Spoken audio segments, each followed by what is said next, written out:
Hello there, Internet people. Do you have any expenses in this modern age that just kind of rub you the wrong way? I sure do. Today I'm going to talk about 3 expenses that I have, and they're not new expenses, but it seems like they're just getting worse every year, and I don't know, they just kind of bug me.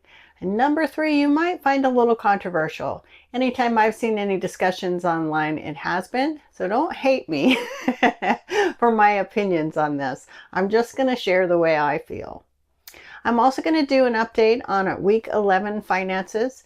Our weekly budget challenge is to spend no more than $120 a day. So at the end, I'll do that recap. So what are my top 3 expenses that I really dislike paying in this modern age?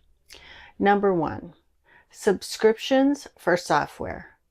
Now, I understand that people have to make money doing the things that they do, and writing software is no exception to that. It's something that takes a lot of work.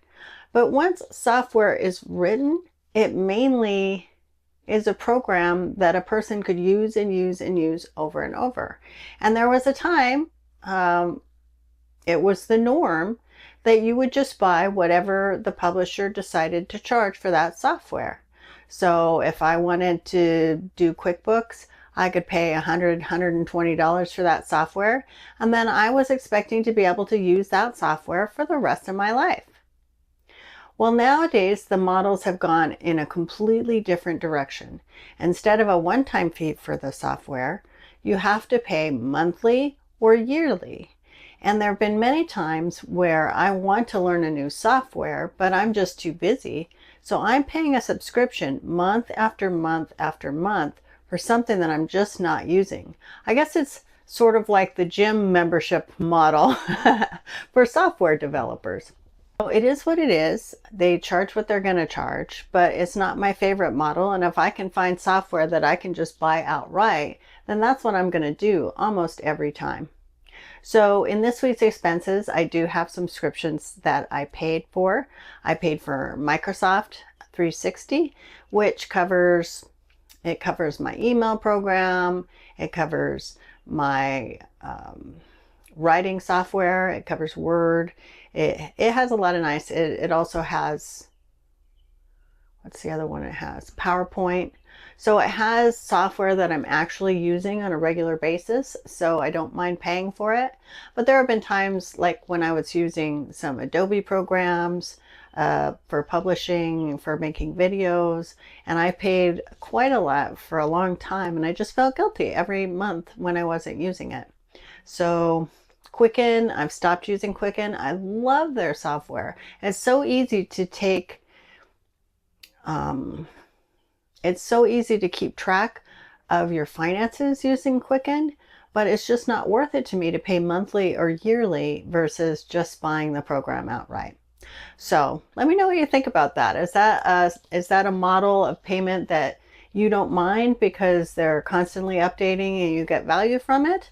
Or do you really hate it the way that I do?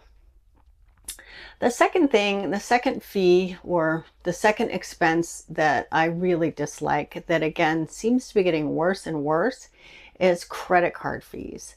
So when I first started using credit cards, I just had a no fee card and it did everything that I wanted to do, and I was super happy with that model. But nowadays the credit cards have so many different bells and whistles, so many different features. For example, some will get you into airport lounges, which is a thing that I really enjoy.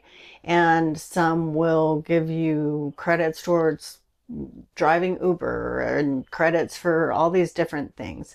I used to have the American Express Platinum card when I was traveling a lot for work. And at the time I got a lot of value out of it because I could use it for Uber, I could use it for the airport lounges. But then the fees got out of control. I think there's something like $895 a year now. And I just stopped getting value out of that. So right now I have quite a few credit cards that have fees associated with them. I have one for Southwest Airlines that gives me like a yearly credit in points for airfare, and another one for Marriott, which gives me a certain number of elite nights so I can maintain my status with Marriott. But I'm looking at all of them and trying to decide if I really get enough value to make it worth all of the money that's going out in these fees. So this week we paid one of our credit card fees. We decided to get the Capital One Venture X card, and that was a $395 fee, which is really kind of a large fee, but they give you $300 in travel credit if you book through their travel website. So the 395 gets kicked down to just 95 a year. And then we also get access to airport lounges with it.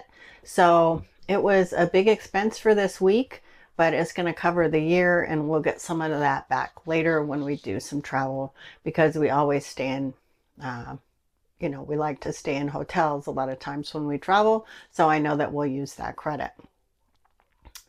So the third fee of modern day life is the one that I expect to be kind of perhaps controversial for some people, but for me, it's tipping. So when I was growing up, it was expected that you would tip 10%, and that seemed reasonable to me. But now it's getting towards 18%, 25%, 30%.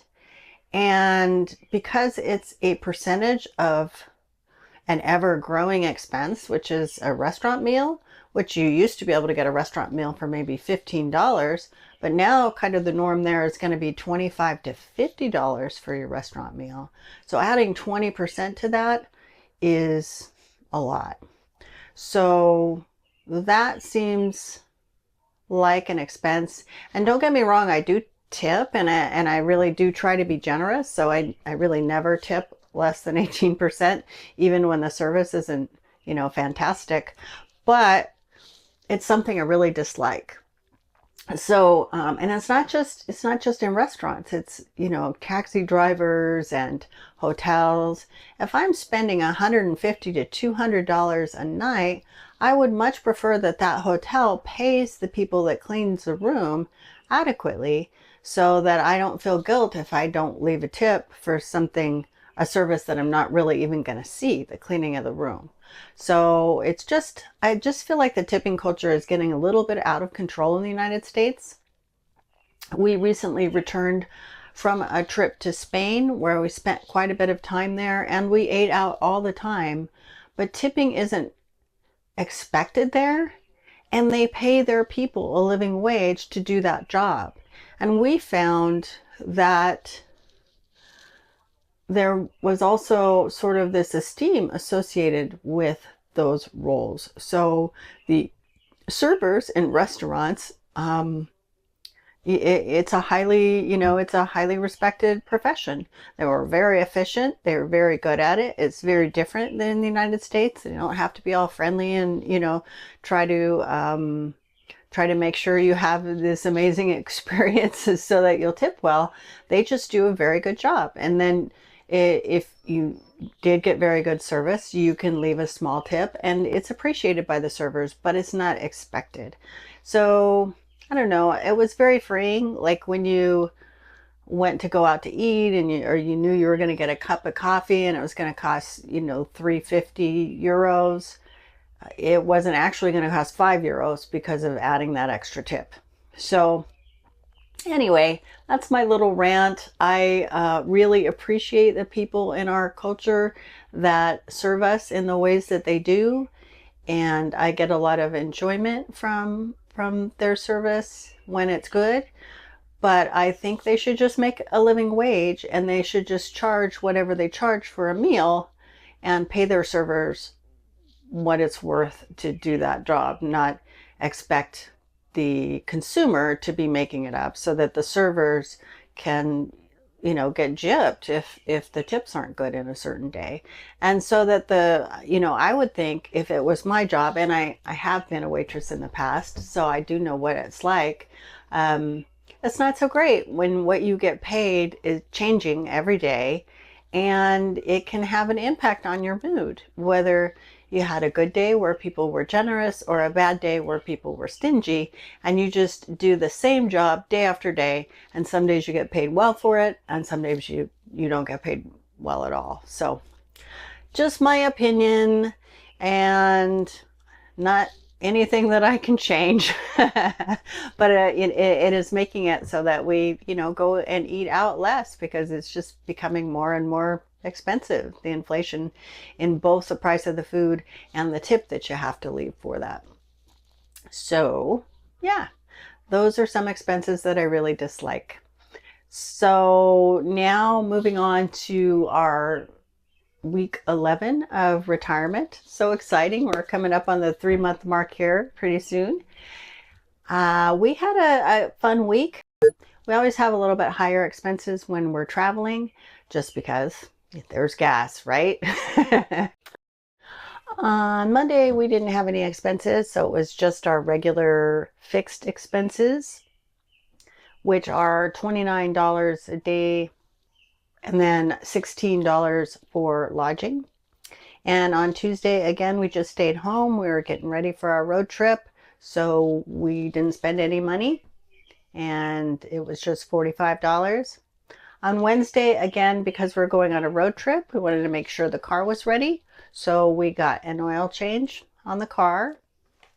And then we went out to dinner to Olive Garden. And when we go out to dinner, we usually get Olive Garden gives you a meal. We usually share a meal, and then we order 2 meals to go. And that gives us some easy to eat food while we're on the road this week. On Thursday, we had to gas up the vehicle, so we did $110 in gas for the truck, and this is the day we paid that fee I was talking about for the credit card. So $395 for the Capital One annual fee, but again, we hope to get $300 of that back later in the year. And then we drove to our destination to see some family, and we took our kids out to dinner, which in a previous video I talked about what are my budget busters, and one of them is just when I'm around family and friends, we tend to spend some more money to just have enjoyable times. So dinner out with the kids was $124. Oh, so Thursday was it was a huge day for expenses. It was $658 because of that large Capital One credit card fee. And on Friday, we had to get gas again because it was a long way that we were driving, and the truck that we drive under the truck camper is not very fuel efficient. It's probably fuel efficient for the type of vehicle it is, but it's not very fuel efficient. So I had to pay another $90 for gas.